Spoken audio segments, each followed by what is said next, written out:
Okay, so I've done some stomach exercises for you, and I want to do some back exercises because you want to keep your back nice and fit and healthy and strong as well, especially in these times where everybody's doing so much computer work and laptop work. The lower back can get dodgy. All right, I've already done some loosening exercises on the other videos. This is more about working and strengthening the back. So if you need to go to one of the other videos and do the back opener, releaser stretch first and then come back to this one, that's fine. You can do that. All right, so I'm using this little platform. You can also use a cushion under your stomach, or you can just do it on the floor. It's whatever feels most comfortable to you. If you are using a cushion or a little platform, make sure that it's in the right position, that it feels right for you. I like to have my ribs on it and my pelvis on it, and so everything is nice and secure. Right, in this position, I'm going to let my elbows melt forward. I'm going to tuck my toes under and overextend my legs, as it were, so that my knees are not on the floor. I'm not hyperextending, but my legs are nice and lifted. So you can see that my heels and my legs are at the same height as my pelvis, which is great. And I'm going to relax my neck and shoulders. If you want to, you can put your fist on your fist and just relax your forehead onto your hands. Now, I'm going to zipper my stomach. You can't see that, but I'm lifting my stomach up to the ceiling to help protect and support my lower back. All you want to do now is just lengthen your foot out. Your toe goes up into the air, other toe goes up into the air, so you're like that magic trick, automatically your legs are sticking out into the air. You'll immediately feel that your hammies, your butt, and your lower back are working, and please, please, please, please always keep your core lifted while you're doing these back exercises. Then I put my toe back down, I put the other toe back down, and I take a little breather. If you need to, you can let go of your stomach muscles and then re-engage if you need to. If you say, nope, I'm feeling fit, we're just going to keep going, then you keep going. So you extend your leg, and you breathe, and you put it back down, and you put it back down. Now, if you can trust yourself to do this, and you're feeling confident that you're keeping your core nice and zippered, you're feeling your hamstring, your butt, your back, your stomach, everything's working, except for your neck and shoulders, that's great. If you want to hold this position up in the air a little bit longer than I'm doing right now, that's fine too. If you're finding it difficult, then you can do it a little bit faster and not spend as much time engaging and holding. It's really your choice. 2 legs in the air is tough. If you have back problems, you might choose to just do 1 leg at a time, and then back down 1 leg at a time and the other leg at a time. Because 1 leg is going to be way easier for your back, it's easier for your stomach, but easier for your back than 2 legs, all right? So that's always kind of a rule. Right, now if you're feeling particularly strong this morning and you want to hold up here in this position, keeping nice and relaxed, you're going to alternate from right butt to left butt, which engages the hamstring and pulls on the bone, and that lifts your leg up. So it's not so much about lifting your leg, it's about squeezing your butt. You keep breathing, maybe 1 breath in for both legs, right, left, and then out for right, left. And think about keeping your pelvis nice and still. You can really feel your butt muscles working. Neck and shoulders are super relaxed. When you get tired, don't start thinking, I'm going to lift my legs. And if you forget to engage your core, remember to lift and zipper up. 8, 7, 6, 5, 4, 3, 2, 1. Okay, gently put your legs down. Then you can relax.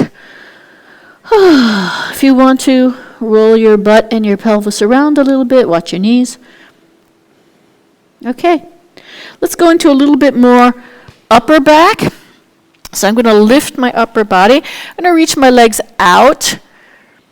I'm going to zipper not only my stomach, but in between my ribs as well, up to the ceiling. So my arch is a little bit higher. You have to feel, if you have a really naturally arched back, you might end up going higher.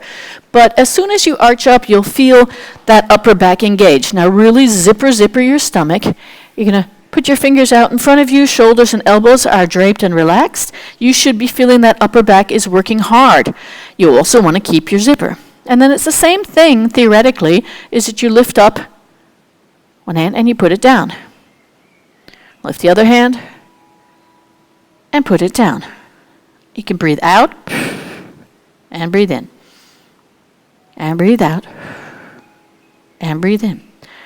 Now, if you go inside and you feel your body, you can probably feel that when the one arm comes up, working unilaterally, that the opposite side of your back feels like it has to work harder to keep everything lifted and in place.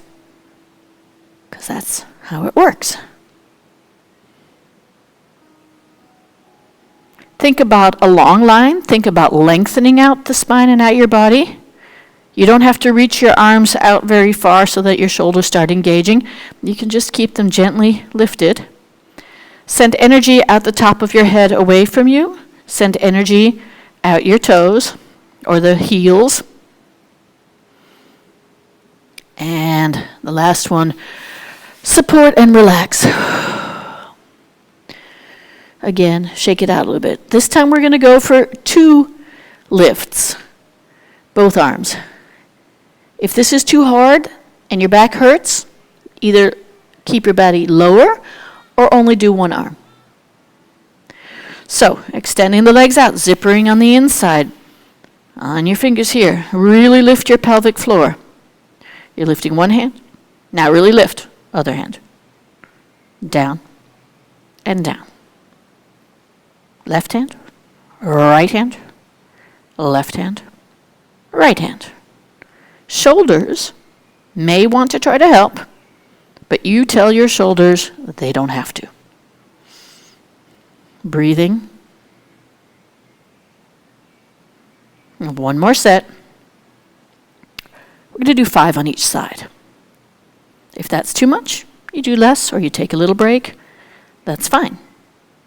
If you're feeling strong today and you say, I want to do more,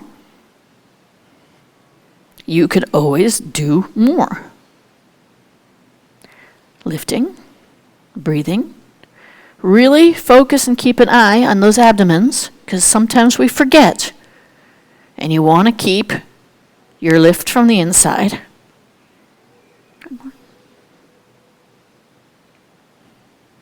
And relax. Support on your elbows. Relax your insides. Okay, we're going to go back down to the lower body. Going forward. I'm going to put my forehead on my hands here. I don't want to sag too much. I'm going to rotate my legs open just a little bit. And I'm going to zipper my stomach really nice and tight, lifting those legs gently up. Don't have to be high.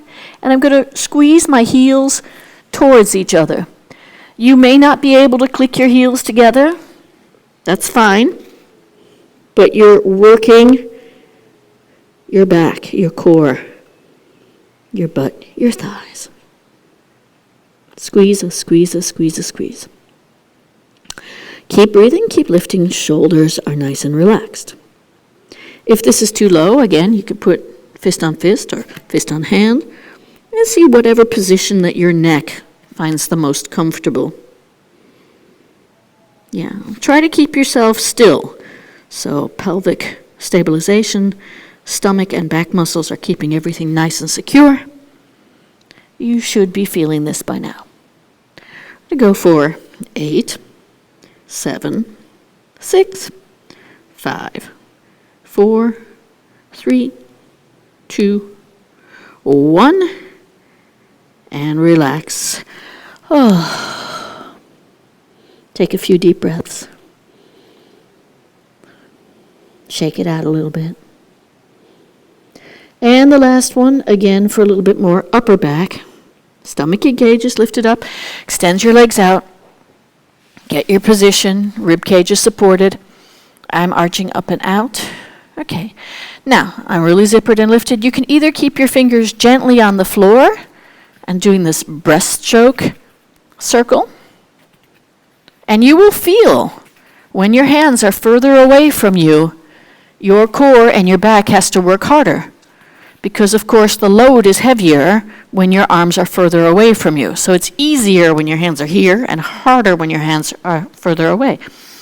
You can change your head and look to the right or look to the left if you need to. Or just with your nose facing down so there's not too much pressure in your neck. You're still breathing. If you want to keep your hands in the air and do a higher breaststroke here, that's fine.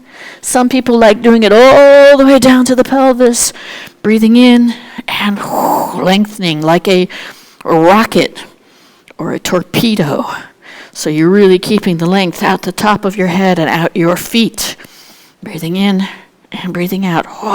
Engage that core. Yes. This is a good one. 4 and 3 and 2 and 1. Lovely. If you want to go on, keep zippered from the inside. If you want to take a break, you take a break. You can reach a little bit to the back. Reach a little bit to the back so that you will feel way up in your middle and upper back, one side or the other. You're not rolling, you're gently reaching. You're zippering on the inside. This is not a big motion, and you can definitely feel your back muscles working. By this time, this is a whole series, this is a whole set, your muscles are going to be taxed. So if you have a little bit of muscle ache in your back tomorrow, don't freak out. Back ache is one thing. Back muscle ache is another thing. And that's only good. And gently support and relax. I feel that. Right. Chin on your chest. Elbows in. Use your stomach. Round yourself forward. Let's stretch out the back a little bit. So the first one is with your hands on the cushion, and you drop your head in between your elbows, and you take a nice deep breath. Let your tailbone melt towards your heels. Neck and shoulders are relaxed.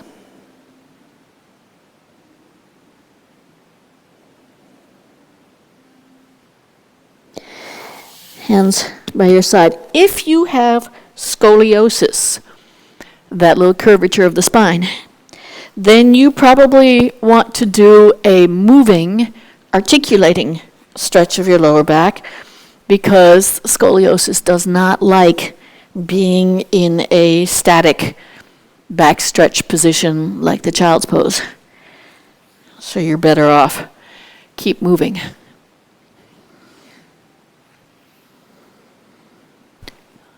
Okay.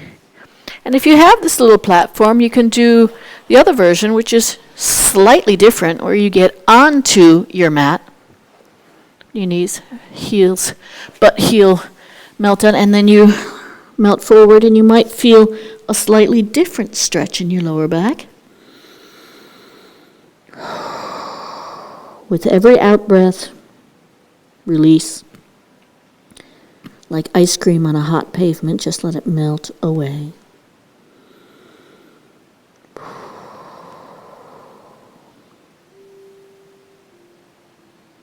If your knees don't like being in this much of a position here, if there's too much pressure on your knees, you can also do this one squatting.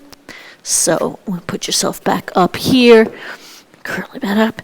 When we're done, you can come over into a squat position and just let your head, neck, and shoulders dangle. Support your back with your hands not on the patella, but above on your thigh. If you want to, you can curl your tailbone under and a little bit away. It's all good. There's always modifications, and there's absolutely no reason that you should do anything that hurts or is uncomfortable. Over time it might get better, over time it might get easier, but that's okay.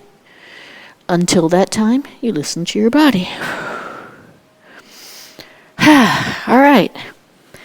I'm going to say that was a pretty good core and back workout.